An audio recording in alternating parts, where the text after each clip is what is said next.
She was all about the fashion and looks, not the passion it took, not the class in the books, but the clasp in the hooks. The shoes and the jewels covered years of abuse, so her worldview's tainted, but her nails stay painted. Graduated to a Benz from the A train. She contemplated getting money, doing strange things. So when I seen her, all I tried to do was change things. But she was at the mall trying to exchange things. She tried to tell me getting money help her wardrobe, and said she couldn't leave the Gucci store without those. I couldn't help but tell honey to keep her mouth closed. I said your intro was pretty, but here's my outro. This girl lost, she ain't even on the map, so I left the conversation like that.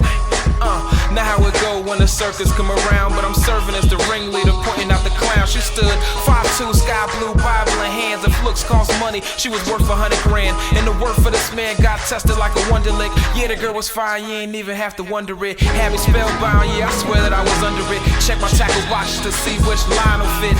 That's it, cast it out real slow. She said, yeah, I got a man, but nobody gotta know. See my husband here at home, we can keep it on the low. Keep it in between the sheets, it can never be for show. If somebody find out, baby boo, you on your own. I'm just in it for myself, I can't stand to be alone. This girl lost, she ain't even on the map, so I left the conversation like that. Now how it go when the circus come around, but I'm serving as the ringleader, pointing out the clowns. Act 1, scene 3, that's the movie talk. The best happen in the end, that's what movies taught. The rest happen to prepare for the time when the hero meets the dime and they finish with that aisle walk. My tights tightened and my cape was looking fresh, and that logo on my chest was saying Gotham at its best.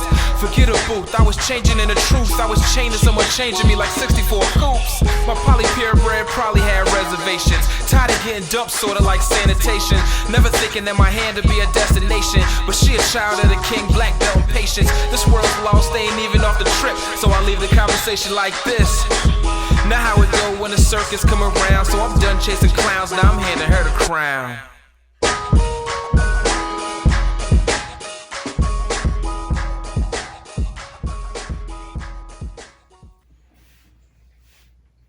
Oh, you thought you weren't gonna get an intro? So you thought.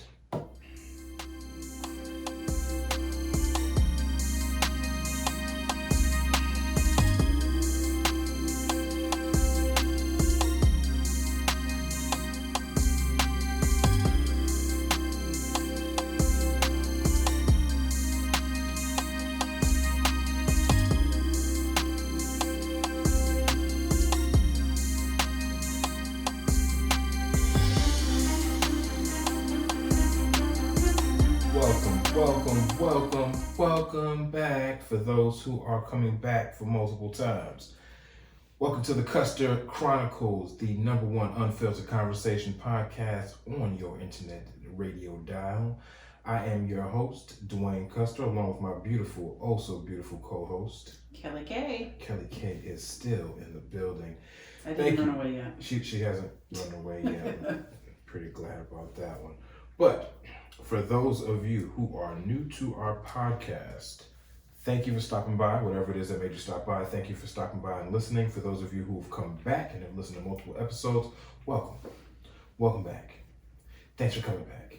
Apparently we did or said something that made you guys want to hear us again. So we thank you for your desire for disaster. So thank you very much for all of that.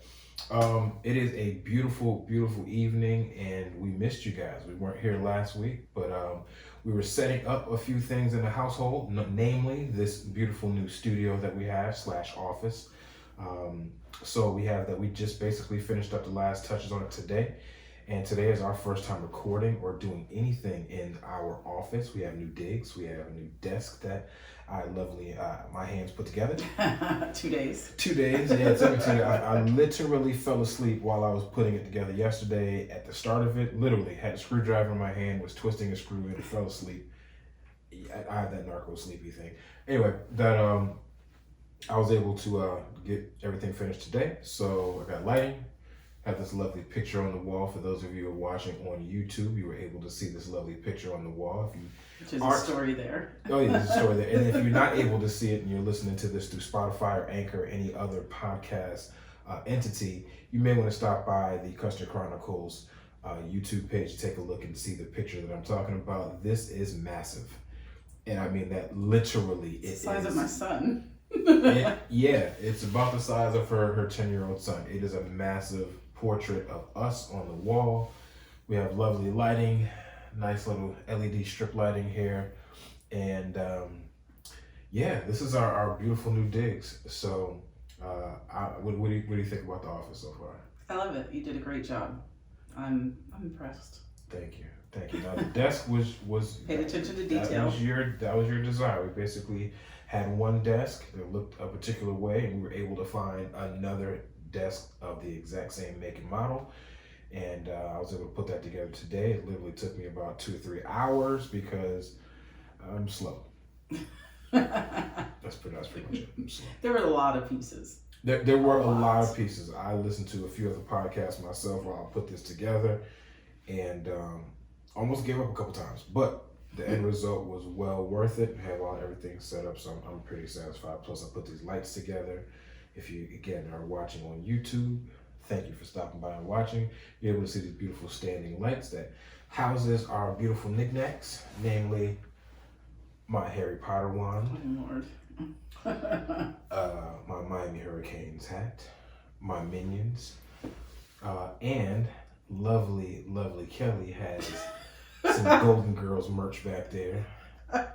And I won her a Bart Simpson stuffed animal or a stuffed doll at Universal Studios a couple weeks ago, so I'm pretty proud of that feat. Everything has a story in here. Everything has a story here. If I literally ran through every item in this room right now, you would get a pretty good chuckle out of every single item. Like this particular portrait, I knew it was going to be big. I did not anticipate it being this big. I was like, oh, well, she has portraits. I want this one of us to be sizable. I want it to be a nice size. And when it came in, everybody's reaction to it was the exact same thing. Wow, that's big.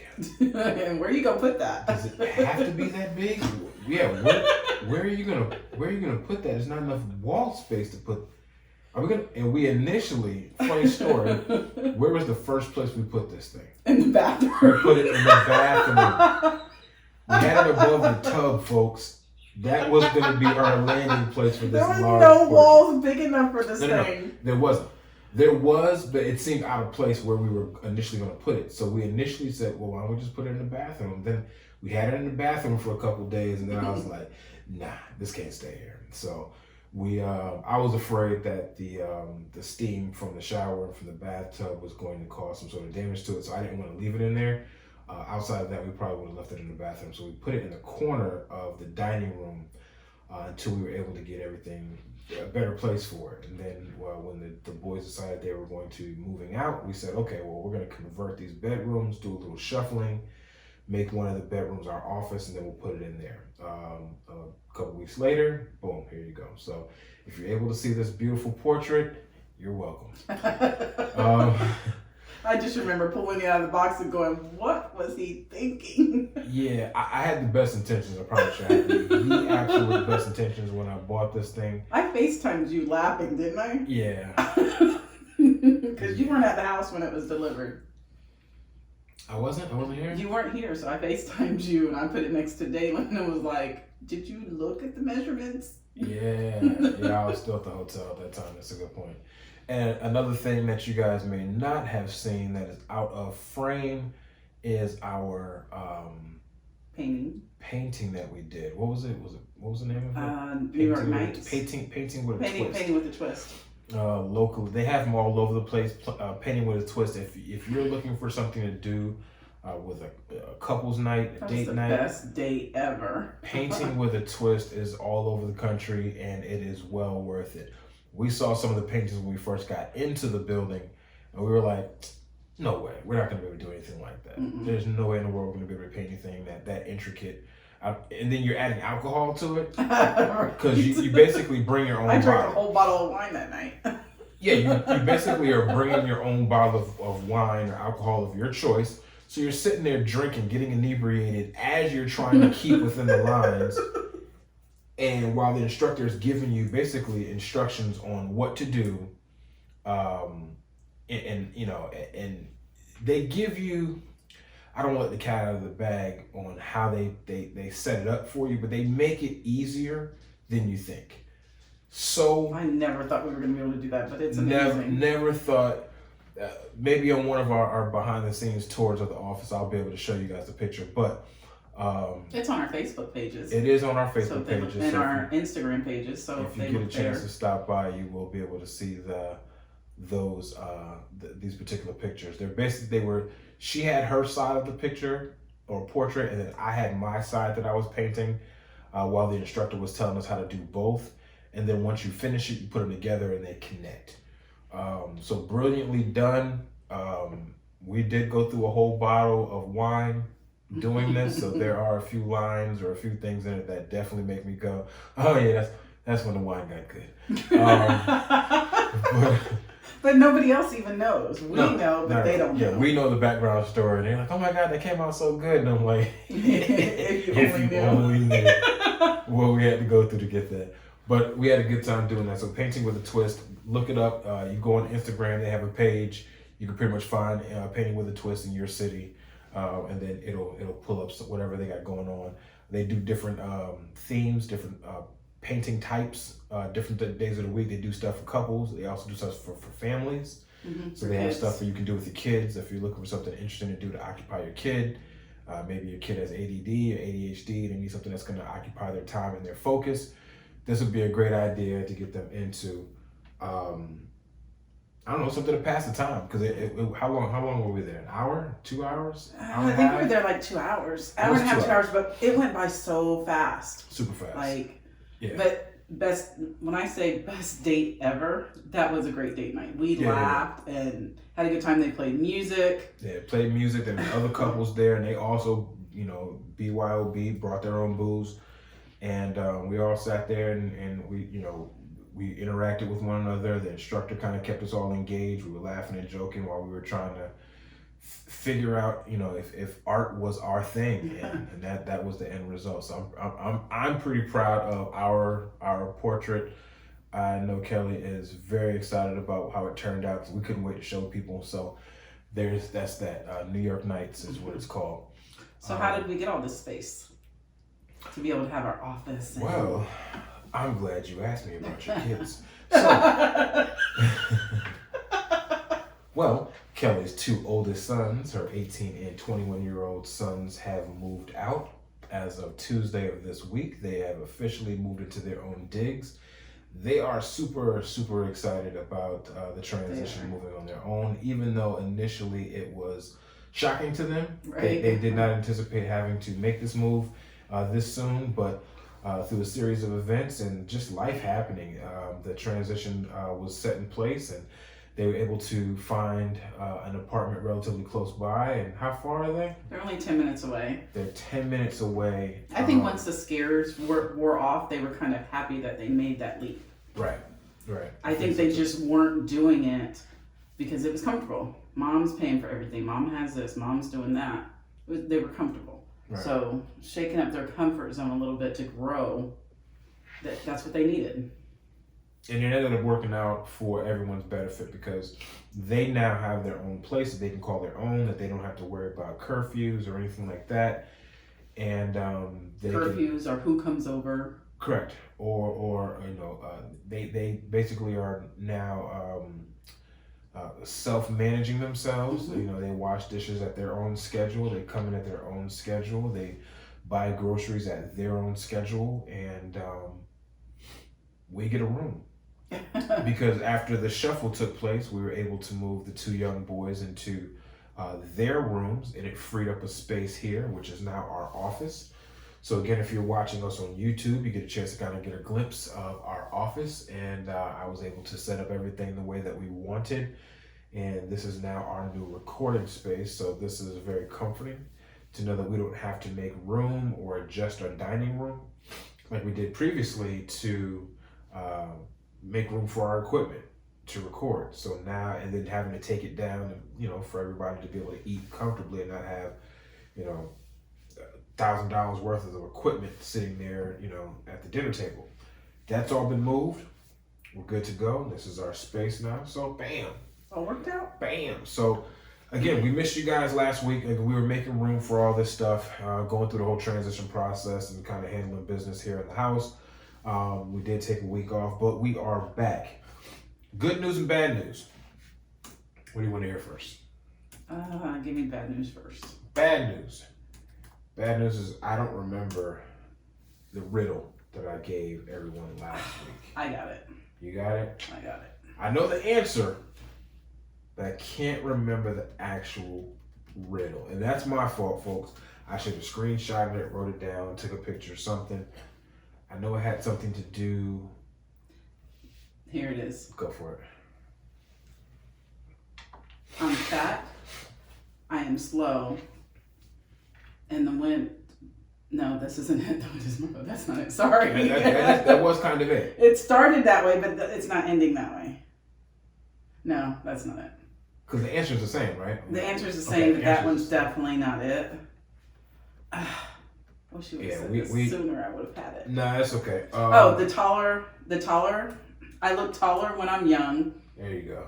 But as I get old, I become shorter and shorter. What am I? Is that it? Nope. But it started off that way. Anyways, here's the answer.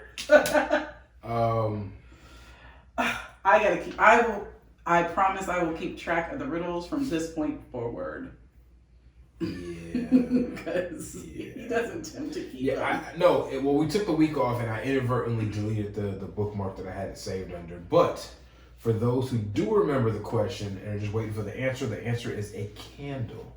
So in theory it was I'm tall when I'm young and I'm short when I'm old. And then it says, what am I? And the answer is a candle. So that was that one. But on a brighter note, I have a better one for everyone. This one I promise I'll keep up with. So, if your uncle's sister is not your aunt, what relation is she to you? If your uncle's sister is not your aunt, what relation is she to you? Your uncle's sister. Uncle's sister. Brother.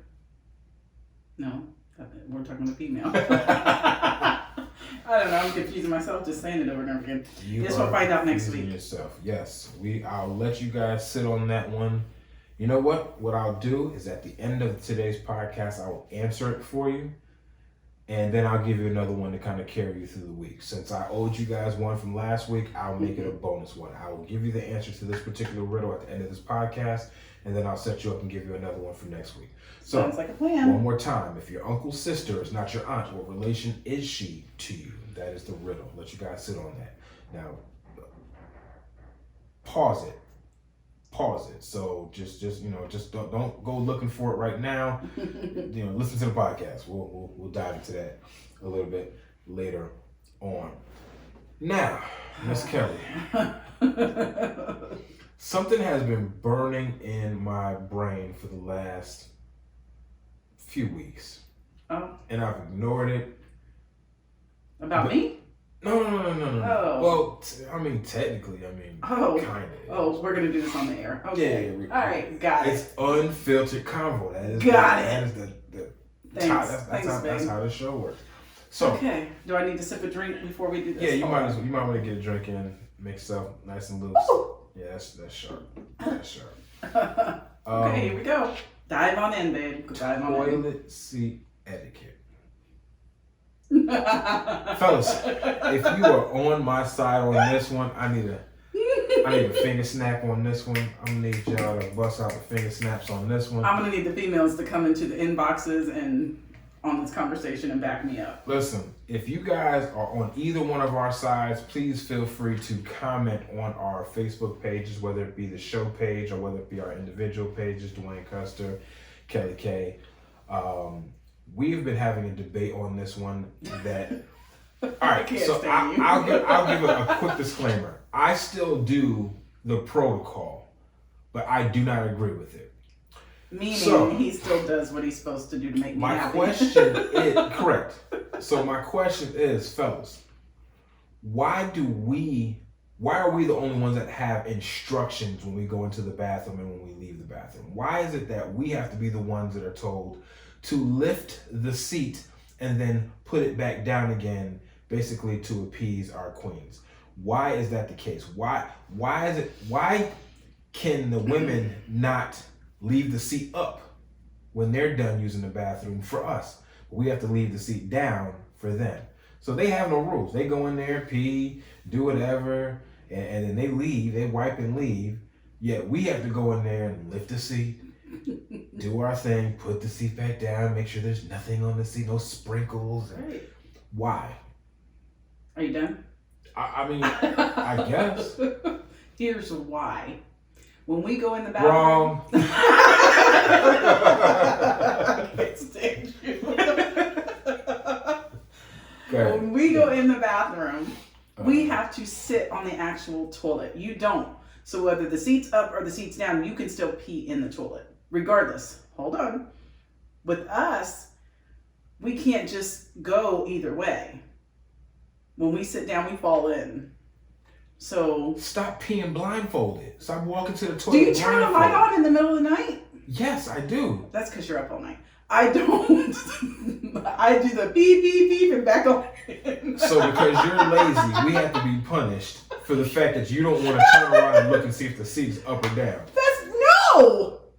That's not a punishment. Just be curious. No, that's lazy. It's just etiquette. That's lazy. No. So we're gonna have to start digging to the base of some of these etiquettes and figure out where they come from and if they're fair or not. And I don't think it's fair. I think women should have the responsibilities of paying attention to where they're backing that ass up. Do you want to have your temper tantrum on the floor now about it? Like, go ahead and kick and scream. Oh, I bet you if I leave that toilet seat up, who's gonna be having a temper tantrum and it's not. You've done it before. It's not the point. I did fall in, and you're like, "Oh, sorry, babe." That's. I mean, yeah, I'm saying that, but I'm also laughing because it's your fault. You jerk. You should not be. So that time. You should not be playing pin the tail on the toilet, trying to go to the bathroom. I can't. So the whole time when I fell in and we had this conversation, you're like, I'm so sorry, babe. I'm so sorry. I was holding back absolute laughter because of all the things that went wrong before you fell into the toilet. Namely, you didn't turn on the light. Secondly, you didn't look to see where you were sitting. It woke me up. I'm sure it did. You had an instant bidet that wasn't really a bidet. I can't believe you were laughing that time. You sounded so sincere. You okay? You are over the age of 5. You should be able to see where you're peeing, and it shouldn't always be our responsibility to put the seat down. Well, I'm glad you just appeased me then. I mean, I do it just because I don't feel like getting yelled at about anything menial. Well, I mean, I guess it's not menial because I'm making an argument about it, but you got to pick your battles, fellas, and then that's not one that you want to be sleeping on the couch about. So you do it, not to cause a rift, but at the same time, we do it just begrudgingly because we don't want to get yelled at. We just like no. We just had a great evening. We had dinner, great drinks, talking, great conversation, laughter. We both go in the house. You gotta go to the bathroom, no problem. I'm gonna sit on the bed and wait for you, and then splash. All because you literally backed into the bathroom, backed around the corner, assumed toilet's still gonna be there. Why I gotta look? And then you sat down and your cheeks basically fell in. Have you ever sat on the toilet and fell in? Have you ever had that feeling? When I was a kid, I did it because I wanted to see what it felt like to sit. Listen, don't judge me. I said I was a kid. Now, if I said I did it last week, that's different. I was a kid. Yes, it's cold on all fronts and all backs. But it's cold. It's cold on the cheeks, and then you realize the porcelain is not made to comfort the butt, so you slide right into the water, and then Okay. So this is what I want you to do. Balls deep in water. I want you a couple times this week to back in and sit down. No, because I have common sense. I'm hoping that Santa drops something off for you this Christmas. Because apparently you were fresh out. Wow. I'm saying. The digs are flying tonight. Okay. You're getting brave after being beat up last night. You wait a know minute. That, right? Hold on. Wait. In the bed. Oh, yeah. We should address that. Fellas, another PSA. Does your woman have sleep anger? Turns into the Hulk. Does she all of a sudden become a different person when she sleeps? Do you notice the little whimpers that come from her face in the middle of the night and you go, oh, that's cute. 30 seconds later, she's strong-arming you in the bed, holding you off like a bouncer that's trying to get into a crowded club. And that cute little ladybug princess that you laid down with that was whimpering, putting a smile on your face, is now turned into Vin Diesel or The Rock in the Fast and the Furious movies. And she's strong-arming you in the bed and you start feeling like you're being boxed out in the paint. In a basketball game, you feel like she's Shaq all of a sudden and she's boxing you out. You gotta tell them what happened. Alright, so we make it a habit to go to bed or go to sleep around the same time. I'm not really a TV person, so it's very rare that I stay up to watch TV after she decides she's going to sleep. So when she turns out the lights and says goodnight, I might play on my phone for a couple minutes, watch something on TikTok, Instagram, whatever, and then I'm usually falling right to sleep. Well, we decided to fall asleep together. We were comfortable, we were cuddling, it was awesome. I fall asleep, she falls asleep. I was a little stiff, so I laid on my back. She's facing me. She's laying on the bed on her side facing me. So I'm a little uncomfortable on my back, so I'm gonna roll over. She's already laughing. So I go to roll over to face the wall. So sort of putting myself in the small spoon position, whereas she'd be in the big spoon position. Well, in the attempts of me trying to get up and change positions, she strong-armed me. Apparently she felt me moving in the bed. She put her hand on my chest and shoved me back down to the bed and then patted me on the chest as if to say, no, stay there. Good boy. And the pure, unadulterated shock in my soul when I felt like I just got strong-armed by my 5'5", 5'6" fiance, pressing me back down to earth, like her middle name was Gravity, and then patting me on the chest as if to say, thank you for doing what I instructed. I felt so emasculated, insecure at the same time. She put me on punishment and she also made me feel secure. She pushed me back down and patted me on the chest. So what did you do? So I laid there staring at the ceiling, contemplating what just happened because I was in absolute shock and I was still half asleep. All I knew is that I had intentions of just changing positions because I was uncomfortable. And I learned I'm gonna have to deal with my discomfort. So I laid back down. Finally, I fell back asleep because I was afraid to move again because apparently she had staked her claim on me not moving. So I stayed there, angry but scared to move, and I fell back to sleep. Well, she's snoring. I wake up like, I gotta move. I go to move again. Same thing. She grabs my chest, pushes me back down to the mattress, gives me the double pat on my chest, as if to say, you're still not off of punishment, Dwayne. Lay back down. I'll let you know when it's okay. And I lay there going, hey, what are you doing? I'm a grown man. I should be able to move in bed. And little did I remember, my beautiful fiance sleeps with marshmallows.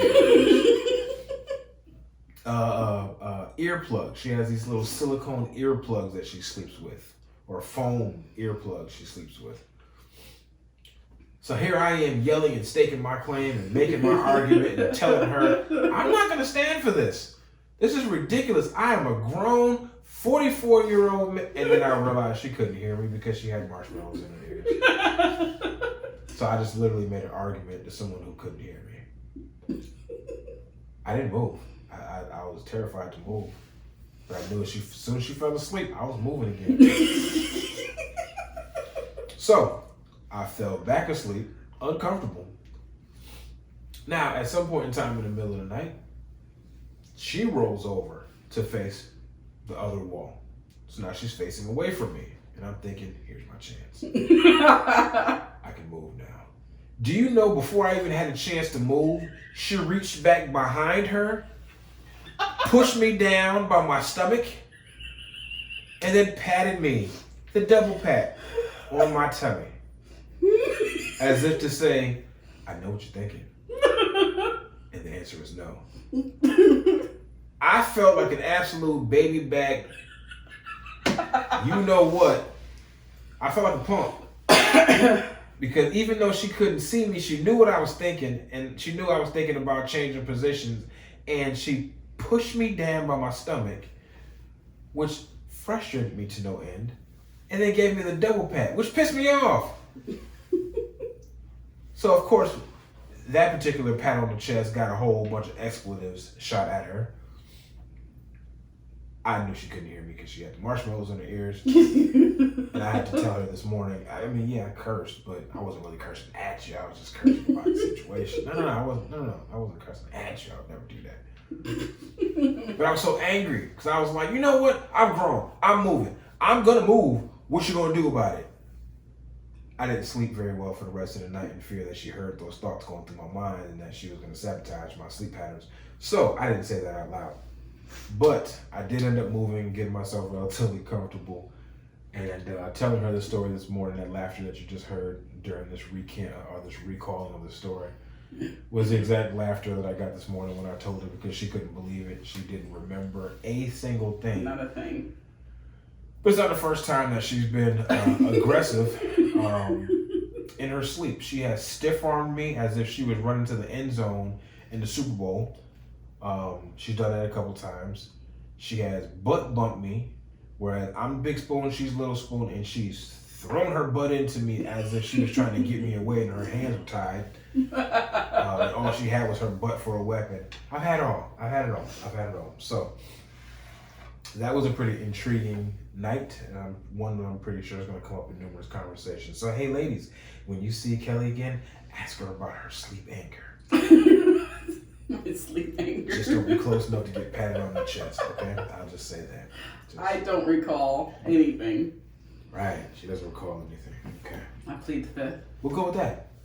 We shall go with that. Speaking of etiquette, there is another topic that constantly comes up anytime we happen to be out and we decide we're going to grab something to eat.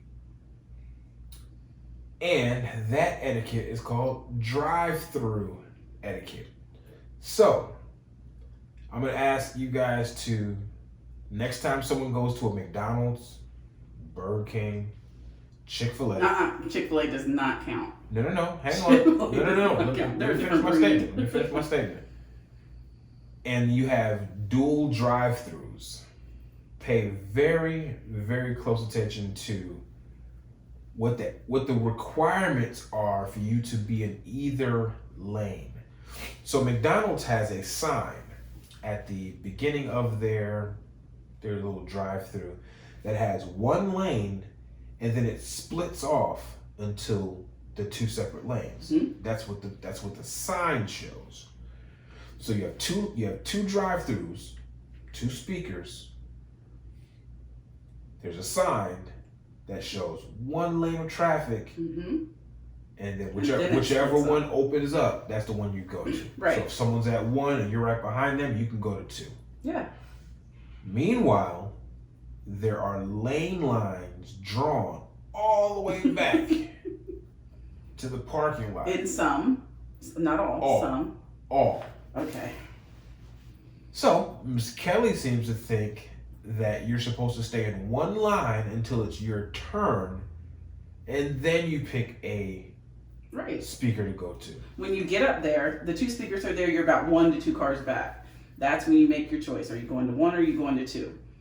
It's not 2 lines, 20 cars back going into these 2 lanes. So you definitely can't, if I'm 3 or 4 cars back and you come past me and go to lane number 2, I'm gonna be mad. You just passed us and we're waiting in line to do our split. We haven't done the split yet. Wrong. I disagree. There is no split. The sign literally says there's a split. One lane goes into two when you get up there. So people out there that are listening, when you go to a McDonald's, Burger King, Wendy's, it's wherever. more McDonald's is the one that does it. Well, McDonald's is the one that has the sign. Yeah. So they have the sign where it looks like the Back to the Future flux capacitor, where it's one lane and then it splits off like a Y to two different lanes. She seems to think we're supposed to stay in one single. She's also a teacher. She thinks we're supposed to stay in a single line file, and then at the last minute or when it's your turn, you get to pick a lane. I vehemently disagree. I think listen, if there's 10 cars waiting and trying to get to the first speaker and no one's in the second one, I'm going to the second one.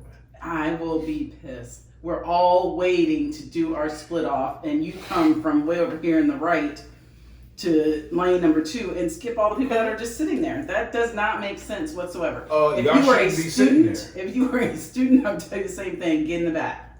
Yeah, because you guys don't have 2 lines. We do sometimes. We'll do partners. I'm going to make this up as we go along because Listen.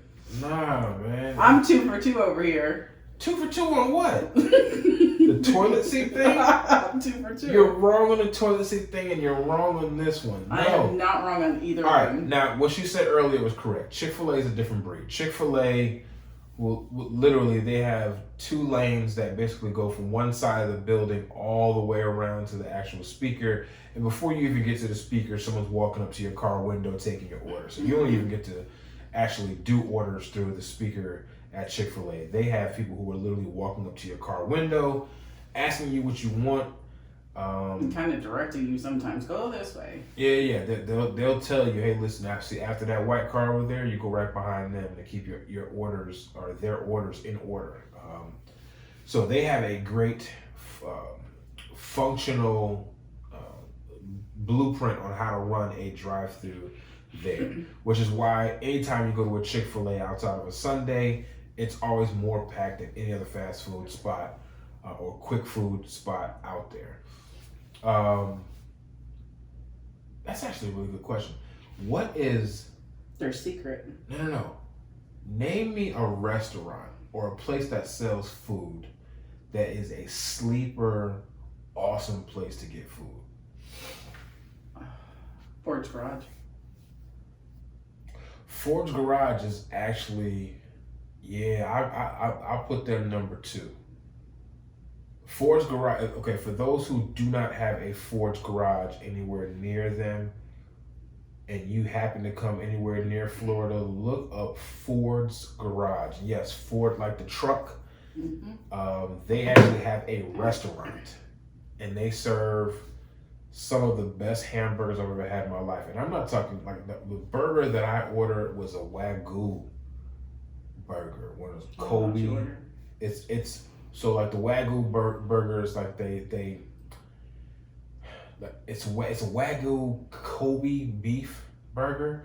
It was on a pretzel bun or something. It's on a pretzel bun, but what I'm saying is the preparation for that. So it's got like very, very lean fat. It's like 95.5, but they actually cater to these cows. So these particular cows, they Did you look this up? Yeah. Because I remember you really liked it, and I'm like, where's all this information coming from? Before I even had it before, when I saw it on the menu, I was like, oh, I'm expecting Wagyu Kobe burgers to be, $100 a piece. And I'm sure if you get a steak, it's probably that, if not more. But when I saw that as a burger option, I was like, absolutely. Because like I said, they cater to the cow. They treat the cow like it's in a spa session for a majority of its whole life. So they're feeding it beer. They're feeding a cow beer. They are massaging this cow. They are feeding this cow only the best foods that are out there. They are taking care of this cow as if it's literally about to run for mayor and it's about to win. Like they're treating this cow like you would treat your family pet. So that way the meat isn't stressed out. It's not, so you have a lot less fatty tendons because it's not stressed. They even kill it in a humane fashion. They don't kill it like they kill regular cows for your normal ground chuck.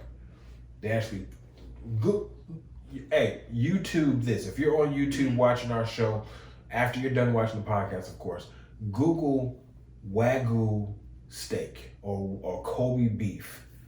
Look that up and look at the process of how they take care of these cows leading up to the slaughter. Didn't know that. They damn near worship these cows while they're alive. So like the cow's like, oh snap, this is life.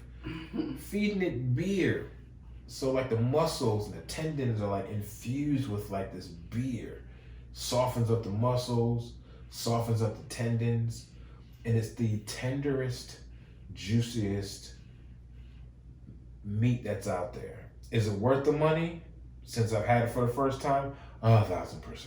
Yeah. How much was it there? It wasn't that much. That burger had to be about $18. Okay.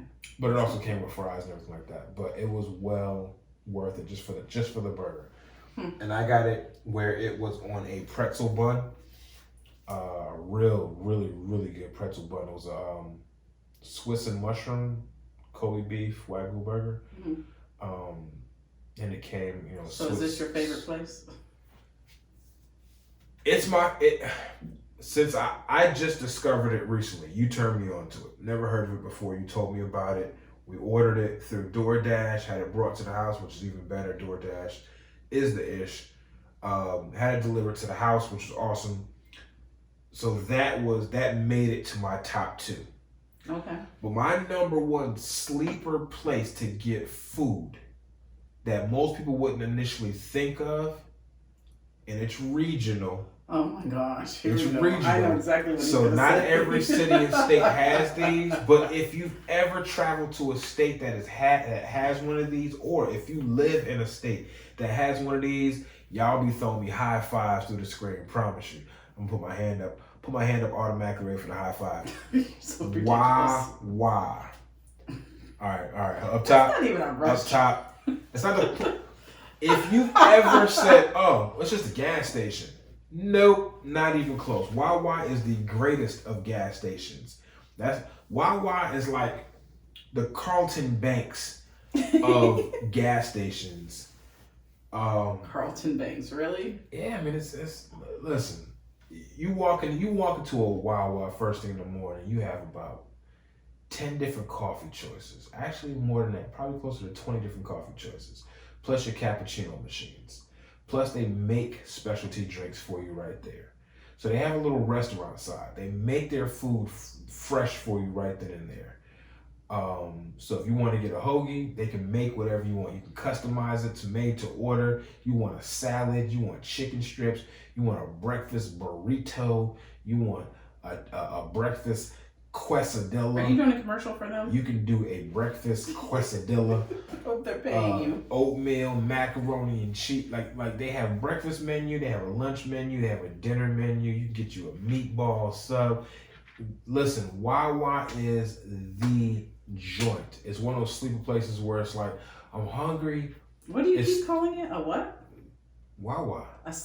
You said a sleeping A place? sleeper. A sleep? What is that? I've never heard Sleepers, that. people sleep on the fact that you can get something valuable from there. You sleep on its Oh, value. I'm glad you explained that because a lot of us wouldn't have got that. I've heard it 3 times now. I'm going, what is he You saying? never heard somebody say sleeper? It's a No. sleeper pick. No. Well, you don't watch sports, so. Wah, wah, wah. Well, I'm saying if you hear it in sports, you hear it. It's like, Are you sure it's not a northern thing? He's a sleeper pick, meaning everyone is assuming they've overlooked him.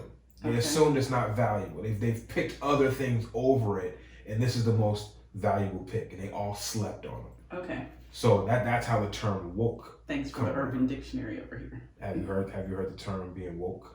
Yes. Okay. Woke is the opposite of sleep.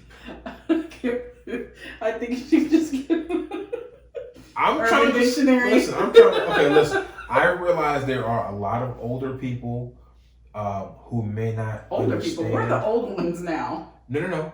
My dad is out there. Okay. My dad understands nothing of urban vernacular. Well, he has his own little sayings for everything, so. I mean, that's true, but what I'm saying he has is, his own dictionary. if I own. use certain words, he'll look at me with a glassy eyes, going, I don't even know what that means.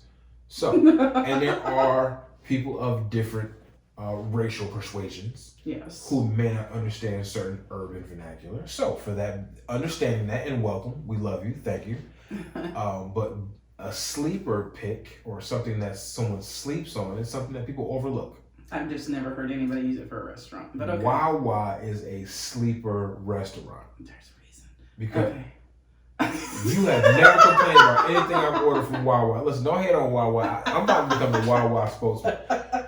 I'm about to shoot a commercial for Wawa. And if anybody's out there and you've had Wawa and you love it, y'all are looking at Kelly right now like she's got 3 heads. And I totally understand and I agree with you, because Wawa is a joint. You can get everything there, plus you can get gas, plus you can get snacks. You can sit there and eat your food if you want to. The coffee is phenomenal. Daily. Every day he goes there. I bought a new coffee maker for the house. Bought some coffee. Made coffee. Still went back to Wawa. Because Wawa makes theirs so much better. Like, they have a new coffee out this month. I'm gonna say it's for the month. It's called Blueberry Cobbler. Blueberry Cobbler, not peach cobbler, but Blueberry Cobbler. It tastes so good. So I go. You're getting like black coffee. Yeah, no. I mean, I could do black coffee, but no. I prefer flavors. So they have the French vanilla. Love the French vanilla. They also have this one that's like double the caffeine. It's like 22% caffeine. So, well, it's not quite double, I guess, but it is phenomenal. Plus, they have like the hazelnut and the French vanilla, and then you have like the Colombian decaf, all that stuff. But anyway, I like going and trying out their new monthly flavors, and Blueberry Cobbler is what they're popping off right now. So that's what I'm enjoying. So anyone who's going to Wawa who lives in Florida or in the Northeast, and you have a Wawa somewhere near you, you know what I'm talking about. You already know. Speaking of cobbler, another topic that has popped onto our radar that we kind of discussed briefly off air, but we didn't want to delve too deep into it because we wanted to bring the conversation to you guys first, is 3 foods.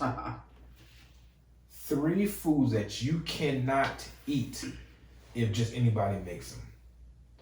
So the quote is, I can't eat everybody's blank.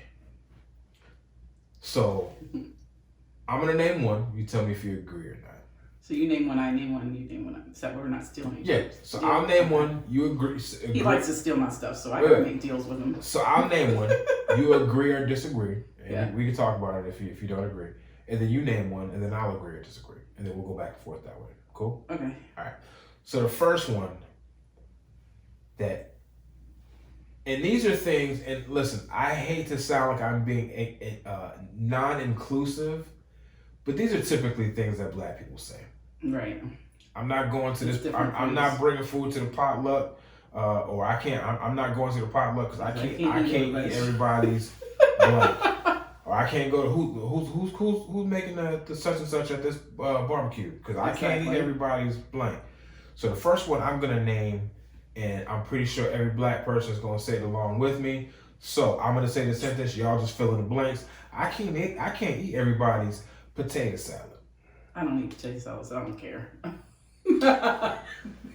I hate potato salad. There are a lot of people who do not go to potlucks or go to people's homes because everybody can't make potato salad very well. They put I can't make it. I have no idea what's in it. Extra gross seasonings or extra condiments in it that just doesn't seem like potato salad is supposed to be, or macaroni salad. Mostly potato salad is supposed to have very basic, simple ingredients. Depending on who you ask, I guess. That depending upon the spices, you could switch up the spices. But when you start changing the condiments, you start adding stuff into it, like you can't put raisins in potato salad. That's nasty. You can't put apple chunks in potato salad. I've seen that too. You can't put cheese in potato salad. You just don't like cheese. It's not the point. You still can't put cheese and potato salad. You can't freestyle on certain things. Certain things you just got to keep it what it is. Right. Since you haven't had potato salad, you haven't really tasted it, you can't really agree or disagree. So we're going to move on to yours. What is yours? I can't eat everybody's. Collard greens. Say that one more time. Greens. Okay. Sure. I was trying to say it for everybody. She said it. Okay.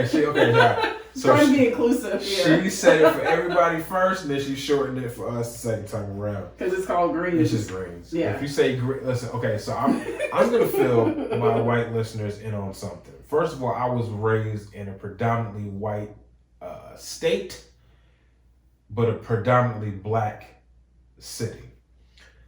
And there are certain things that we say that you may not catch on to, but I'm gonna fill you in. So, if you talk to a black person, you say, hey, I'm making greens tonight. Although you may know that there are multiple kinds of greens, we're automatically gonna think collard greens. Right. Or as we say, it's collard greens. Just collard greens. We don't even add the A-R-D. It's just collard greens. Collard greens, C-O-L-L-A. And I can tell you, because I'm mixed, I've seen both sides. There you go. So you say, hey, you come over to the house, we got some greens. If they say that, they're probably, well, not always still. It's collard greens. We're making collard greens. But anyway, collard greens, yes, greens are a very, there is a right and a wrong way to make greens. Absolutely. Undercook them, they're too crispy, they're too crunchy. Greens should not be crunchy. It shouldn't be so bitter. Sometimes they're bitter, like really bad. Right. Which means they weren't seasoned or cooked enough. Exactly. There are certain things you add to your pot of greens that changes up the whole dynamic of the flavor. Specifically, some people add ham, some people add, I don't know, you add any kind of pork. You add any kind of flavor, fat back to it. Mm-hmm. Any kind of pork that adds flavor. Neck bones, you add some neck bones to it. Right. The flavor from the pork basically permeates the green, so you actually get that flavor of meat in each bite. You know, obviously you put it out and you put some hot sauce on it. I don't know if y'all do hot sauce on your greens, but I do hot sauce on my greens. Hot sauce, yeah. But, so yeah, you can't eat everybody's collard greens. All right, your turn. I can't eat everybody's macaroni and cheese. Darn it, that was my next one. Now, for me, I'm a little bit different because I don't eat cheese, period. Which is ridiculous. But, and I hate all kinds of cheese. Yes, I hate cheese. Don't like cream cheese, don't like cheesecake, don't like grilled cheese sandwiches. I don't like blue cheese on my wings. I don't like any kind of cheese. But the only time I can eat cheese is on maybe like a pizza that has hella toppings on it. Like if you get like a meat lover's pizza where it will drown out the taste of the cheese, I can tolerate it. I'm probably still gonna pick off chunks of cheese, but I can tolerate it. Shredded cheese, I'm not rocking with that. But during the holidays, because you know during the holidays there's gonna be a whole bunch of things that are cooked. Mm-hmm. I could take some good macaroni and cheese and I can mix it with a fork full of greens, some stuffing, some yams. I can mix it in. Speaking of the macaroni and cheese, I had, for Thanksgiving, I was supposed to go to some friends' houses. They said, what do you want to bring? I was like, oh, I'll bring mac and cheese. Her husband looked at me like, this heifer better mess up this macaroni and cheese. Because you only get one time. Right. And then from there on, you're going to be bringing paper plates. Paper plates and drinks. Paper plates and drinks is going to be your responsibility from now until infinity. If you mess up the macaroni and cheese, you get one chance to make a first impression. That first impression will last and stick with you. They're going to be like, oh, Kelly, you mean the one that made the messed up macaroni and cheese? Right. Yeah. So, long story short, he called me like the day before and was like, listen, if you don't want to do the macaroni and cheese, it's all right. It's all good. Just listen, you can't mess this up. His wife was even going to make him some on the side just in case I screwed it up. She probably did. They just didn't tell me. Yeah, of course. I wouldn't either. So I made it, brought it over, and I called him and I was like, listen, you need to go in the kitchen with me right now and try it. He loved it. I've never had a complaint about my macaroni and cheese. I only make it twice a year. However, because it's a lot. Which holidays? Thanksgiving and Christmas. So it turned out very, very well. But I was nervous because I was like, oh, that's right. I'm going to hang around with all of my black friends. Yeah. And I picked the macaroni and cheese to bring. That was wrong, Kelly. Hold on. Side note, for those of you who have been following me on my page and have seen pictures of me and Kelly and assume that she's Hispanic, you are 1,000% wrong. My beautiful fiance is not Hispanic. She's not Latina. She's not Mexican. She's not Puerto Rican. She's not Dominican. She's not any of those. She is half black and half white. Her dad is black. Lovely, lovely gentleman. I hope he's listening to the show. And her mom, rest in peace, is white. So she is mixed. She is not Hispanic. So those of y'all are like, oh, he dating a Puerto Rican. Nope. She's so I can give you both perspectives. Correct. Because I grew up in a primarily white household. My stepdad was white. My mom was white. So that's what we ate differently young. Yeah, no flavor, no seasoning. She had good blood pressure at a young age because she ain't had no salt on anything. I think that was the only seasoning we did use. The salt? Yeah. That's salt and pepper. Salt and pepper. That was it. It probably had to use like sparingly. There's just a pink Himalayan sea salt. There's no regular white salt, table salt. No. So and then I'd go to my grandma's house, my dad's mom's house in the summer, so I'd get that over there. So I knew the differences, and it is a big difference. So another one for me would be deviled eggs. Do you eat deviled eggs? I do, but I can't eat everybody deviled eggs. No, exactly. Because some people put extra stuff in it. It's like, what was that? But that was crunchy. That's not supposed to be there. Yeah.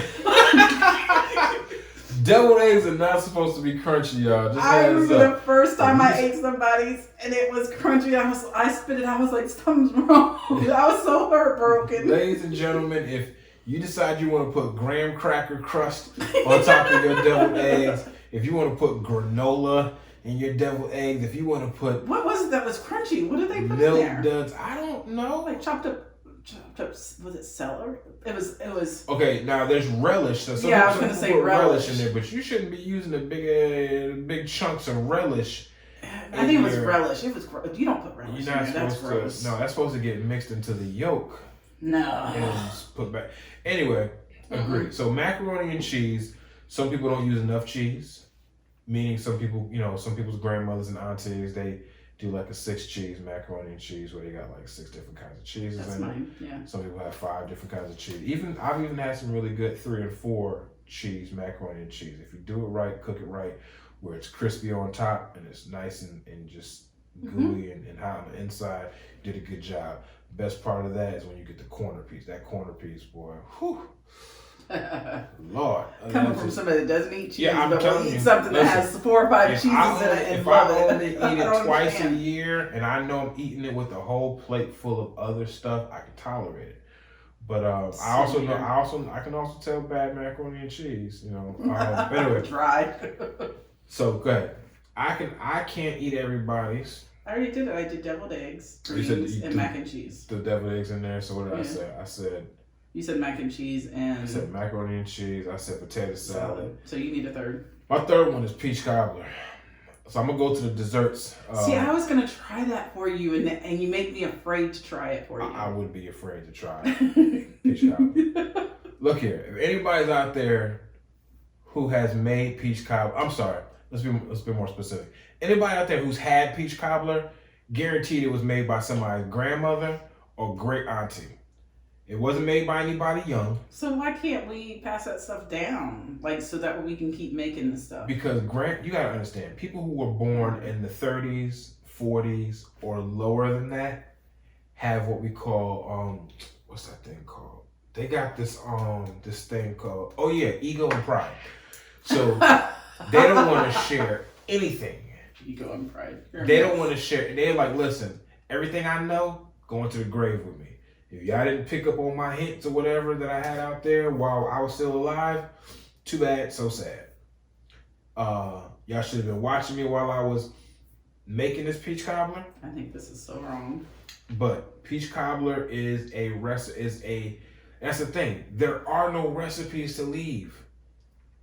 So great grandmas, because they just grandmothers, they just did it. They go by eyesight They go by ear. They go by flavor. But they go could by... write it down. Like, no. You have to pass that stuff on generation to generation. What's the point in just keeping it? Because they're the ones that you go to when you want it, and they like that. Have I made anything that you really, really, really like? Water. You jerk. Something that you made that I like. Reservations. That was Oh, that nice. was awesome. No, Nice. I'm kidding. Now, I'm being fair to him. She don't cook that much. Exactly. We are at the end of the school year. Busy, busy, busy. Not that that's an excuse. I would come up with any excuse of why it didn't happen that week. But I can cook. I just don't always do it. I don't plan well is my problem. Well, in all jokes aside, Kelly works very, very hard at work. So when she gets home from work, I don't want her to have to lift a finger. I prefer to have to do, I make sure that I start a new, good news, alert. I start a new job on Monday. So my time here at the house being a house husband is just about done. But while I've been here, I try to make sure the house is clean. I make sure laundry is done. I make sure that if I'm able to, I will, set aside and prepare the food. Now, the boys, while they were here, part of their responsibility was taking care of dinner on certain occasions. So it took some of the weight off of my hands so I could focus on running errands, make sure the house was straight, buying certain things, putting furniture together, doing household stuff, cleaning the garage, that kind of stuff. So I was sort of, kind of put in charge of kind of handling dinner, whether it be either ordering dinner through DoorDash or making something quick or whatever it was. I didn't want her to have to lift a finger when she got home, and I wanted food to be ready for her. So, that being said, she didn't have to lift a finger. She cooked one night. She made some crazy good chicken, some chicken breasts, and it was phenomenal. Outside of that, she hasn't really cooked too much. What have I done? Spaghetti for you, chicken. You did spaghetti, that chicken, and that was it. Taco soup. Oh, it was just tacos, not taco soup. I made tacos and taco soup. That was at the very beginning. Yeah, I didn't eat taco soup. I had the tacos. Okay. Here's another thing about Kelly and her family that I think stand out that's pretty funny. They don't do leftovers. They'll make an army's worth of food that night. How do you say we don't do leftovers? Because so the boys eat like crazy. They are an army here. They eat like crazy. So you make a whole lot of food that night, assuming that everyone's going to come back for seconds and thirds. The boys are actually pretty full pretty quick. So they may go back for seconds, not necessarily a guarantee. So that means we have leftovers going into the next day. Next day comes around, we're all looking at each other like, what are we doing for dinner tonight? In my brain, I'm thinking, the same thing we did for dinner last night. There's still leftovers. And they're just kind of like, not exciting enough. No. Not exciting enough. I need something different. I need to have my attention and my palate grabbed. Can't do tacos again. We need something else. So those tacos, the taco meat and all the sides or toppings or whatever, they sit there for a good while and they don't get touched. So I find myself eating leftovers and no one else really does. So, so your favorite thing was my chicken? Dang, I gotta get in the kitchen more for real. Yeah, I guess your chicken was pretty good. That chicken was pretty good. But I mean, again, the bar is pretty. I feel like I'm sounding like a bad support system. Like your bar is pretty low. You don't have a lot to compare. It is not a secret with my cooking. It's not that my cooking's bad and that I can't cook. I just don't all the time. Yeah, that's. And with the boys, they like quick stuff anyways. Right, so they'll heat up something in a heartbeat, some pizza, some cereal. Right, and then I'm just feeding myself. Well, I was just feeding myself. Now it's you and me. Right. So I'd be like, why am I going to cook all this food for them just to? Sometimes they're at work. Sometimes we're at practice and stuff, and then they come home and they don't want to warm something up. Even though I made them a plate, they'll put that in the fridge and get a bowl of cereal. Like, it's insulting. It's not that it's not good. They just. I should own stock in DoorDash for as much as. Really just become members at this point. And I have. I've become a DoorDash exclusive member where I get delivery fees knocked off and all kinds of charges reduced or whatever because I've spent I think I've spent close to. Well, let's not talk about all that. Yeah, let's move get on. my money. Let's move on. On DoorDash. Hey, but listen, it was my choice. I love DoorDash. It's like I got all these options for restaurants and they bring it to the house. I don't gotta get out of my doggone SpongeBob pants. And I can get stuff from Southside. Yeah, she had ice cream delivered to the house, folks. Don't tell people my stuff. What's the name of the spot? Really? What's the name of the ice cream spot? Cold Stones. Cold Stone. And they were on the south side of town, which was about, 20 There's 20 always minutes, a 25 minutes line. away. There's always a She line. ordered ice cream 25 minutes away, had it delivered to the house.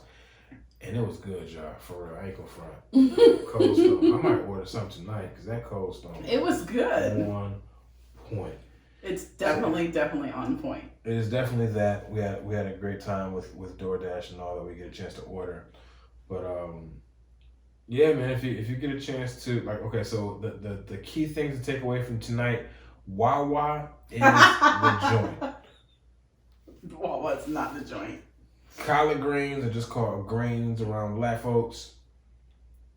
Hot sauce is essential with greens. Yeah, I'll agree with that one. Can't eat everybody's macaroni and cheese, potato salad, Greens. deviled eggs, greens, peach cobbler. I'm not. Peach cobbler recipes do not exist. I'm gonna hit that. You watch. That's my goal this summer. Before summer's over, I'm gonna make a peach cobbler that he likes. I guarantee you. I just said it on air. Oh, there's another thing that you can't eat. I'm gonna add an honorable mention since we're talking about desserts, untouchable desserts. Folks, if you're out there and you've heard of this particular dessert, Banana pudding. How did I know that? Can you not steal my thunder, please? Let me continue my intro since I was saying that. If you've ever had this dessert, because I know that one. It was never made very well by anybody that was under 108 years old. Banana pudding. Banana pudding has multiple ways to be made, and only one of them is right. Yep. Do you like it warm? Banana pudding? Mm-hmm. I personally don't. Okay. I can eat it warm, but I prefer it to be cold or so cool first. Yeah. After it comes out of the oven. Some people don't put it in the oven. That's the problem. Well, they're not making banana pudding. They're now just making banana mush. Just add some cookies and bananas and you're good. Vanilla wafers is the cookie that nobody wants, but everybody loves. You know what? When I buy them, my kids eat them up. Oh yeah, more than they would chocolate chip and stuff. Listen, if you walk down the cookie aisle, you will look at the 18 different varieties of Oreos new cookie. Chips Ahoy's new chocolate, the crispy, the crunchy, the chewy. You will look at every Chips Ahoy cookie. You will overlook the vanilla. You will actually contemplate buying graham crackers before you pick up buying Nilla wafer. But Nilla wafers are the bomb. If you have a box of Nilla wafers in your house and someone says, "Hey, you want a Nilla wafer?" You're gonna be like, "Yeah, I think I'll have a couple." That couple turns into it's like I'm gonna eat half the box. Exactly. I'm eating half the box of Nilla wafers. All of a sudden now you got a Nilla wafer headache because you inhaled half a box of Nilla wafers and you don't know why you don't have a box of Nilla wafers in your house. Next time you go to the grocery store, you're just gonna overlook them anyway. You know it's really good? Chips Ahoy has a cookie that is chocolate chip with brownie filling. You like the Reese's Cup ones. That's excessive though. You ate the Reese's Cup ones. Yeah, because anything with Reese's peanut butter cups is right. golden. You ate the family size bag. Yeah, you could fill a baby with Reese's peanut butter cups, and I'm eating the baby. Go ahead and stuff a baby with some Reese's peanut butter cups. Ew. I'm eating the baby. I'm not. Plain and simple. Reese's peanut butter cups is the joint. I like every version of them that they've made. The white chocolate, the regular one, the all peanut butter outside. The thin ones, the thick ones, the chunky ones with the peanut chunks, and I've had every single Reese's peanut butter cup. Did you have the new pretzel one? I have had that one before too. Okay. I've also had every version of that they sell in the U.S. of the M&Ms. Every version of the M&Ms. Yeah, we talked about that one. Love them all. Enjoy them all. So that's pretty. I am a snack. I used to be a snackaholic. Now I just kind of like. He's I still can a pass. snackaholic. No. He came home yesterday Hold on. with 2 bags of gummy worms. Not for me. And peanuts. Not for. Can I? Oh, okay. Circus peanuts. Let me defend my. Oh. Let me defend myself on that one. How about that? So as far as the gummies go, I'm a gummy holic. Now I'm sure a lot of you guys who are listening right now love gummy bears or gummy worms of some sort. Now, I used to be a gummy, like I was bottom of the basement gummy. I'll take any kind of gummy you offer me. Now I'm gummy bougie, meaning I don't eat every gummy. So like the Haribo's gummy bears, for those of you who like gummy bears and you've had the Haribo gummy bears, I'm gonna call that like the lower class gummies. Mm-hmm.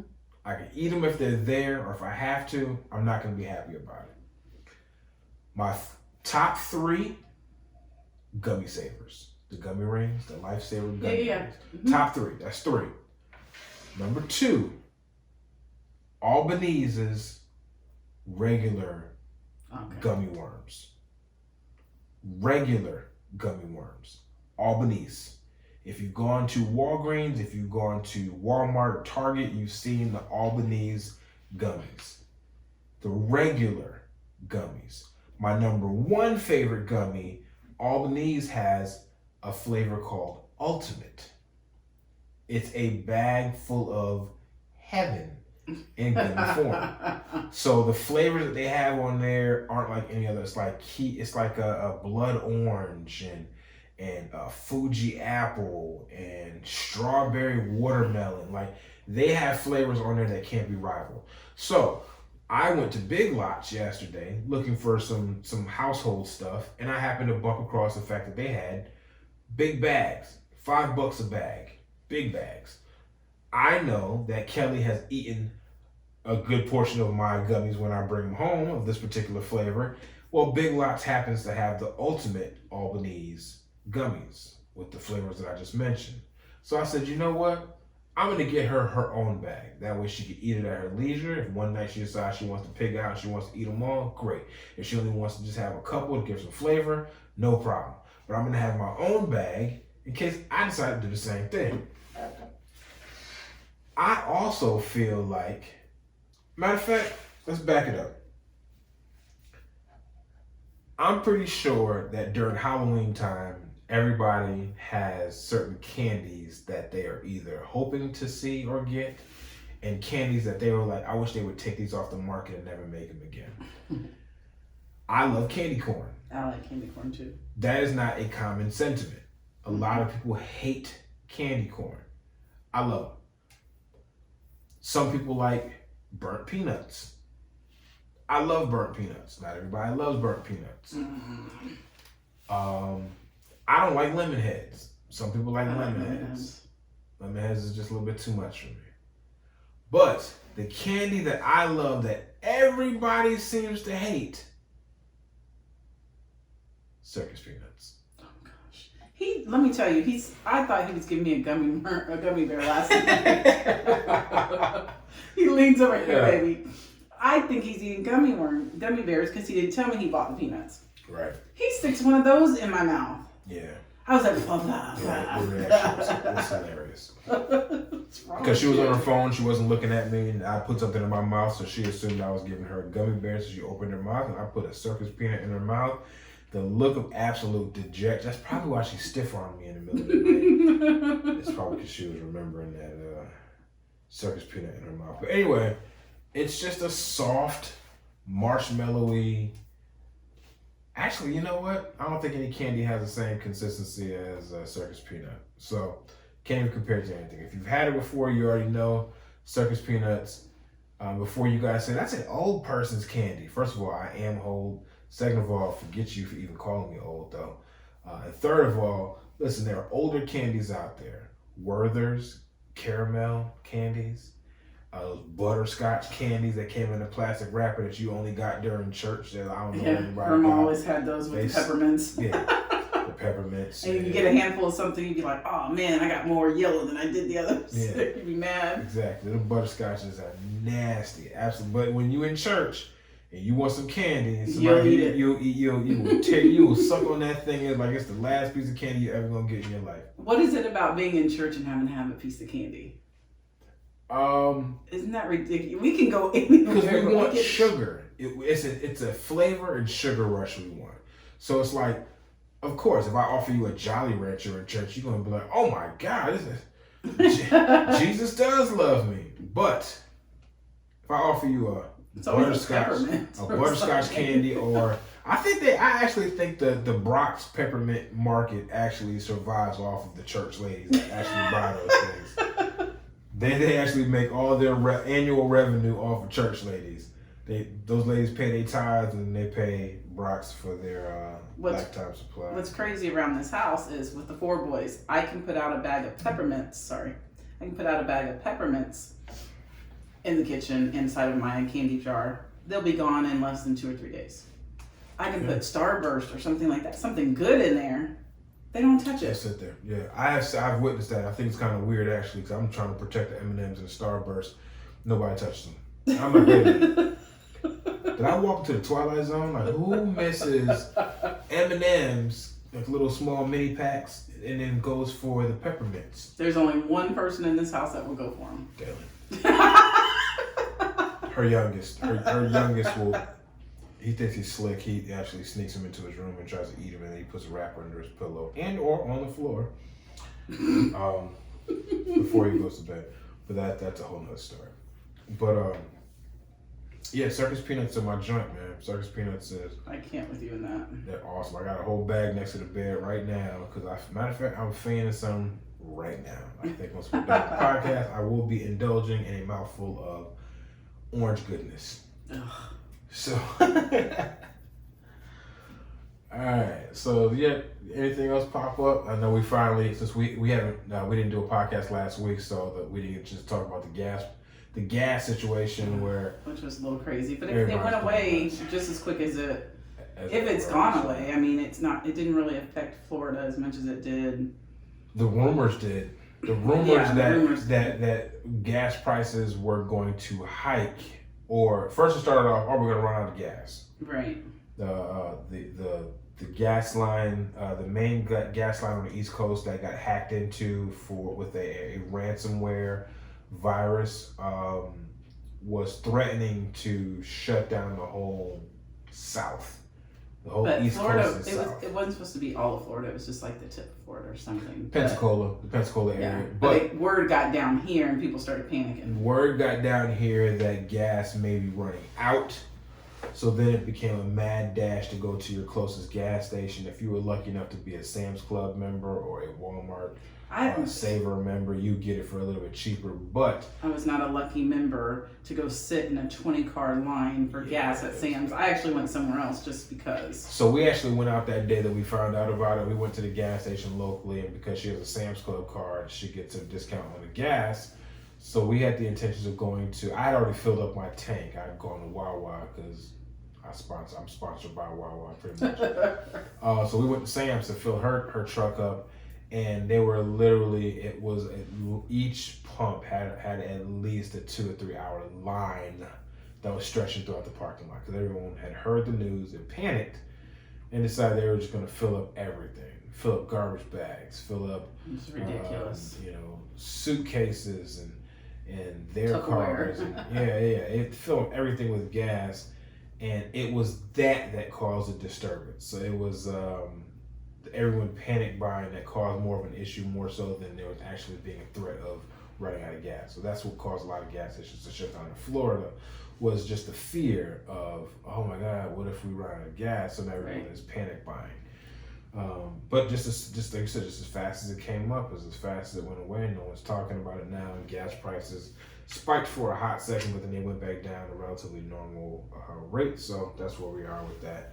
So don't believe everything you hear on the internet, television, Facebook, all of that, because it's just a scare tactic to try to get you to overreact, and which a lot of people did. So exactly. Weird. Quite interesting. But all right. And this time next week, I will be in my summer break. She'll be able to celebrate. And then this time again next week, I will have started my We new are swapping job. roles. We're swapping roles. I went from being the house husband, taking care of the house, and then waiting for her to come home from work, to now being the man going to work, and her being the house spouse.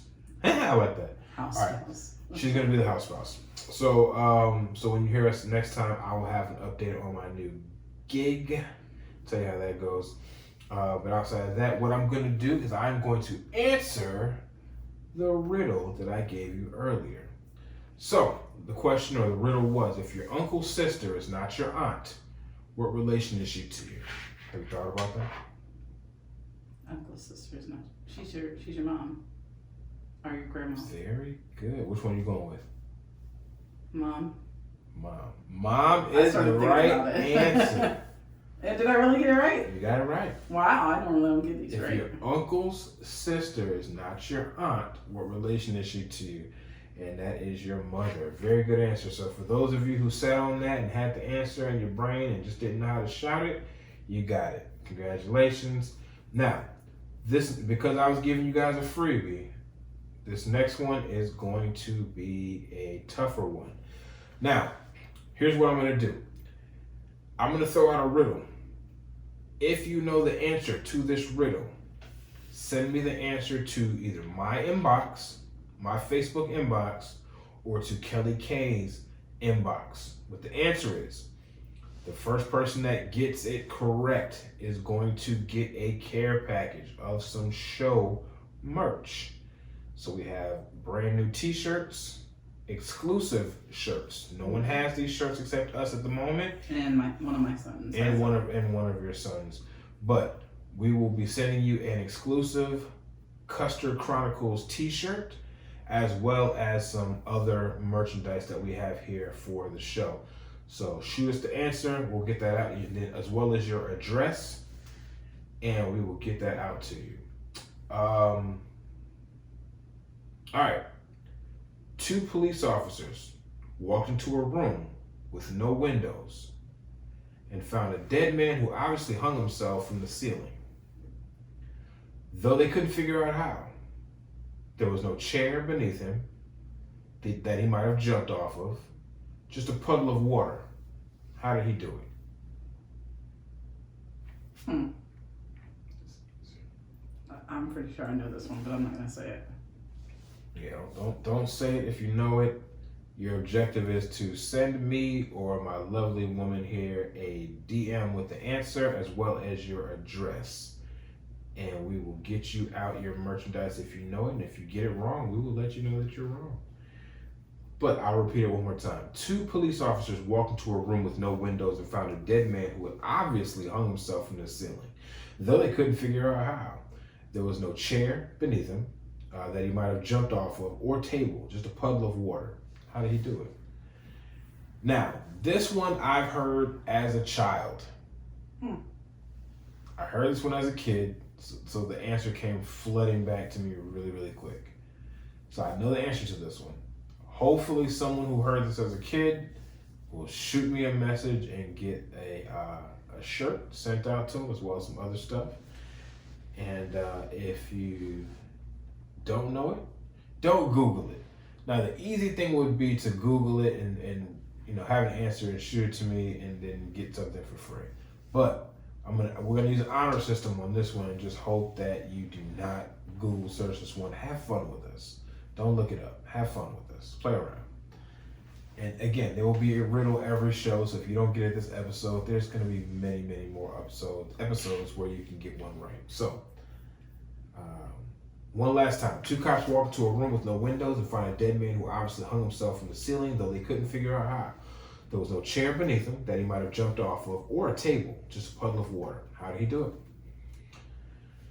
Give me that answer once you figure it out. But thank you so very much for those of you who stuck around and watched us, who hung around through our missed episode. For those of you who are watching on YouTube, we appreciate you. More information, more stuff's going to be coming exclusive to you guys through our Custer Chronicles YouTube page. Thank you guys for hanging out and watching us. Hopefully you enjoy the view of our new studio here, our new office, and my beautiful 15,000 foot portrait of us here. Hopefully you guys had a great time with us. We will be back next week for a new episode of the Custer Chronicles, unfiltered conversation, the best of the best. Thank you guys for joining us. We'll talk to you guys next week. If you need anything in the meantime, hit us up on the social media. Peace.